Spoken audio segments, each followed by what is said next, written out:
نهێنیەکانی ڕاپەڕینی عەشایری عەرەب دژی هەسەدا چی بوون؟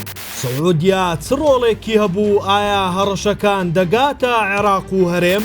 ئەوەی لە دوێنێوە لە سووریا ڕوو دەدات زیاتر لەوەی بەرەو پێشچوونی سوپای سووریا بێت ڕاپەڕینێکی بەرفراوانی عەشایری عەرەبیە کا پێشتر هاوپەیمانی هەسەدە بوون. ئەم جوڵە داڕێژراوە بە پارەی سعودیایە و پلانگێڕی دیمەشق بەڕێوە دەچێت. پێشتر لە یەمەنیش بە هەمان شێوە سعودیا پشتیوانی سوننەکانی نزیک لە خۆی کرد بۆ بەهێزکردنی پێگەیان.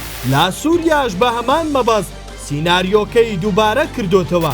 پێشتر لە عێراق سوننەکان هەمان کاریان بۆ داعش کرد بە تایبەت لە سنووری نینەوە کاتێک پشتیان لە حکوومەتی عێراق کرد و پشتیوانی داعشیان کرد. ئەو دۆخەی ئێستا ئەگەر لە سووریا سەر بگرێت و بە تەواوەتی بە ئامانجەکانی بگات ئەگەری زۆرە لە قۆناغی دواتر سوننەکانی عێراقیش بگرێتەوە. بە تایبەت سعودیا لە هەڵبژاردن پشتیوانی لایەنە سوننەکانی کرد پارەیەکی زۆری پێدات. سعودیا بیر لە بەهێزکردنی پێگەی سوننەکان لە عێراق دەکاتەوە. لە ناوخۆی هەرێمی کوردستانیش سوننەکان ڕۆژ لە دوای ڕۆژمارەیان زیاتر دەبێت کە لە دۆخی لەم شێوەیە دەکرێت ئەمە هەڕەشە بێت. هەرچی دۆخی ڕۆژاوای کوردستانە بەهۆی ئەم جوڵە شێوە ڕاپەڕینە نەکرا وەک پێویست بەرپەچیان بدرێتەوە.